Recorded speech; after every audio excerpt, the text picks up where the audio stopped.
So yun mga idol, andito tayo ngayon sa first store ng Badya, Dominar and Pulsar Philippines. Dito po yan located sa South Caloocan. Ayan, sa likuran natin yung tatlong kulay ng Dominar 400. Ayan o, meron tayong red, charcoal black, and aurora green. And sa likod natin, nandito naman yung Pulsar NS 400C. Meron tayong color black. And here, meron pa tayo dito, color red and color white. So tatlong kulay po ang ating Pulsar NS 400C. Kaya mga idol, kung gusto nyo bumili nito, tara samahan nyo ako.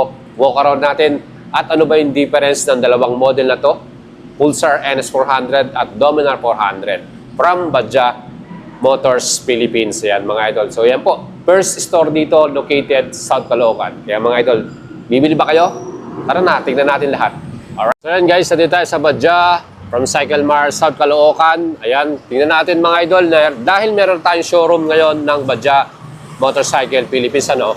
First showroom dito sa Pilipinas na nilabas ng dito sa South Caloocan. Ayan mga idol. So, kumpleto sila dito lahat ng mga model ng Bajaj Motorcycle. So, bibigyan natin kayo ng comparison ng ating Pulsar NS 400C. Ayan, meron tayong color white.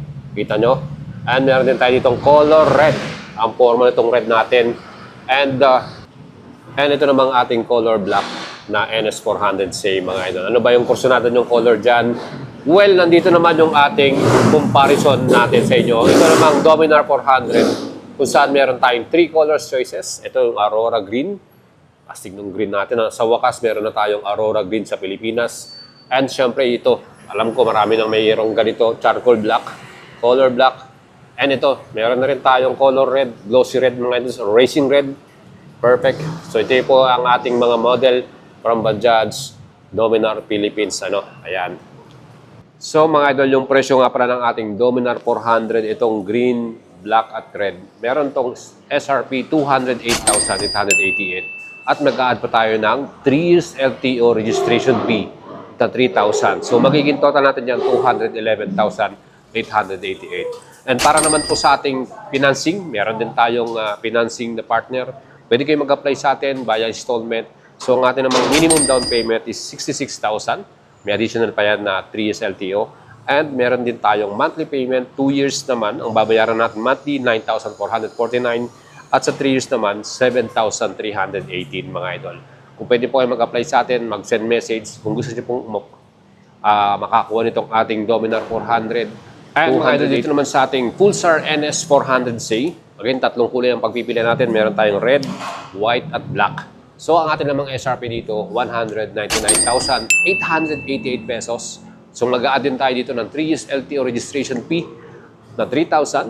At ang magiging total natin is 202,888 para sa ating total cash pay. Ngayon, kung gusto nyo mong i-apply po ng financing ito, meron din tayong partner finance.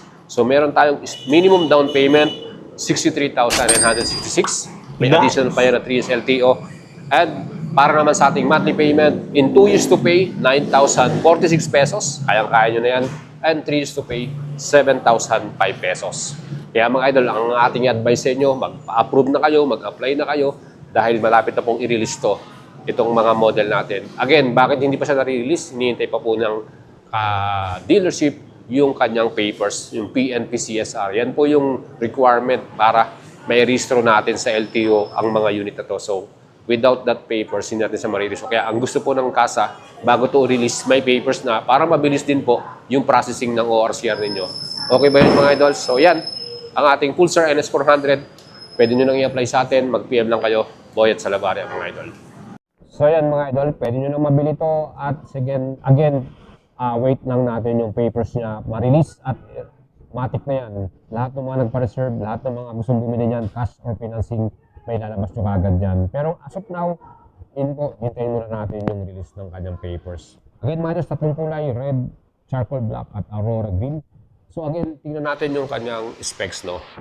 At i-compare natin sa Pulsar. Again, pareho po sila ng engine type ng Pulsar NS400. Yan din po ay merong 373cc engine type, single cylinder, 4 valves, double overhead cam, fuel injected, at yan din po ay merong 6-speed manual transmission. May sleeper clutch yan. Plus ito rin po ay merong max power performance nito, 39.4 HP na may 8,800 RPM. At para naman sa ating torque, meron tong total na 35 Newton meters at 6,500 RPM. Ayan mga idol. Compression ratio ng ating engine mga idol ay 12.1/1. At ang kanyang bore by stroke mga idol ng ating Dominar 400 ay may total naman na 89mm by 60mm mga idol. So makita nyo yung ating suspension dito. Ayan, inverted forks. Pare-paro sila na color niya, aluminum, no? Ayan, inverted forks. Maganda yung suspension natin sa harapan. So pare-pareho silang color na aluminum yung kanyang inverted forks natin. And syempre yung ating rear suspension, Nitrox, no? Adjustable. Monoshock yan via swing arm. Kaya talagang quality rin. Maganda yung bounce natin dito. Nung masubukan natin itong i-test ride, talagang na-enjoy natin yung ating ride dito sa Dominar 400. And dito naman sa ating Pulsar NS400, same engine type to ng Dominar mga idol. So yan po din ay 373cc. As you can see, single cylinder 4 valves, liquid cooled, double overhead cam at 6-speed manual transmission. So pareho-pareho po sila ng engine type ng ating Dominar. And of course, same din ang performance, 39.4 max power or HP at 35 Newton meters max torque natin para sa Dominar po. Para dito sa ating Pulsar 400. So yung suspension ng ating Pulsar, gold siya, no? Gold color yung kanyang front suspension na inverted. So gold color yan, lahat sila, yung white natin, yung red natin na color, and even yung ating color black na color, gold yan yung kanyang suspension. Compared sa Dominar na lahat po sila ay color aluminum. Para sa ating suspension sa likuran, ayan, yung ating Pulsar po ay naka monoshock din via swing arm at color gold din yung nitrox niya. Compare sa Dominar na color black, ayan, and color red yung spring. Ayan mga idol. Pare-pareho po sila lahat ng ating Pulsar NS400 colors, no? Yan. Ang pagkakaiba lang ng ating braking power dito sa ating Dominar, naka-vibrate caliper, single disc na malaki. So vibrate po ang ginamit nilang caliper dyan dito sa ating front brake. So pare-pareho sila dyan, lahat ng color natin, vibrate caliper. Same din sa likuran na rear brake natin sa ating Dominar, vibrate caliper din. So ito po ay equipped ng dual channel ABS. So front and rear, meron tayong ABS plus meron na rin itong traction control mga idol. So meron tayong new safety features, TCS. And let's check naman yung braking power ng ating Pulsar NS400. Ayan, nakita nyo. So same disc brake din siya, pero ito iba yung caliper na ginamit nila. Grimeca, no? Grimeca caliper. So yan po mga idols ang ating ginamit dito. Again, disc brake yung front. Napakalaki din ng disc brake natin. With ABS yan. Ganon din yung size ng brake natin sa likuran. Same din sa Dominar. Single piston with Grimeca caliper. Yan din po ay equipped ng ABS or anti-lock braking system. Plus, meron din tayong safety features dito na traction control mga idol. O di ba, napaka-astig. And para naman sa ating wheels mga idol, ano, alloy cast wheel. Nakita nyo, iba yung design ng ating Dominar. Yung pagkaka-design ng kanyang. Meron siyang parang gold diamond cut, no, sa ating wheels, no, mga idol. And here, mayroon tayong tires na ginamit dito, MRF tires. So, ang sukat ng front nito, 110/70 by 17. So, 110/70 by 17 inch. Tubeless yan. Sa rear naman natin na tires, same din na MRF tires yan. So, kita nyo yung pinaka-alloy cast wheel natin. Meron siyang diamond cut, no? Gandang tingnan. Ang sukat naman sa likuran, 150/60 by 17. 150/60 by 17 po, mga idol. Ito naman yung alloy cast wheel ng ating Pulsar NS400C. Ibang klase yung design niya. Mas sporty naman ito. Again, multi-spoke alloy cast wheel. And sa ginamit namang tires, mga idol, tingnan natin.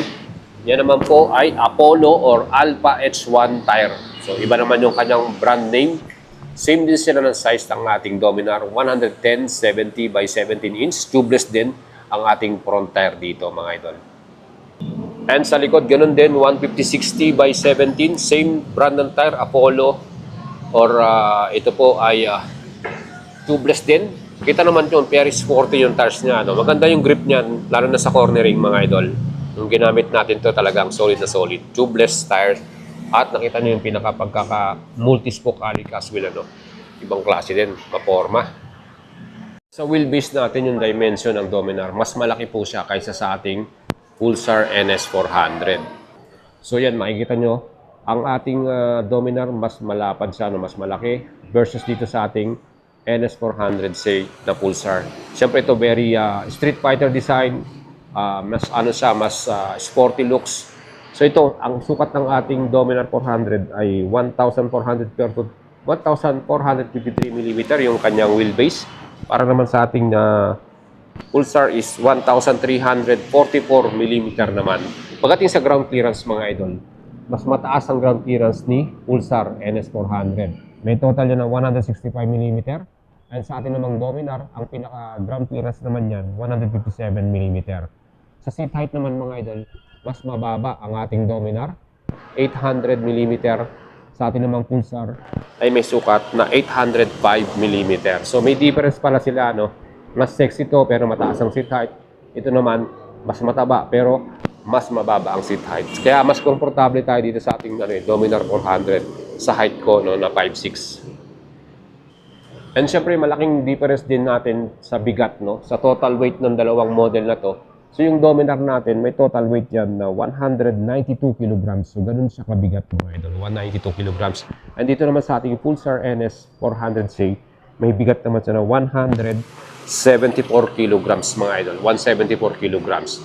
So meron mas gaan po talagang gamitin tong ating NS400C mga idol.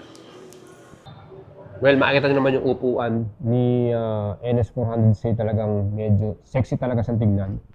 Mas slim siya versus sa ating Dominar 400 na talagang mataba siya, ano. Pero mas makapal yung foam. Kasi pang touring talaga yan eh. And sa tangke naman, tingnan nyo naman yung design ng tangke. So guys, mas malapad yung tangke ni Dominar 400. So, iba din yung capacity niyan.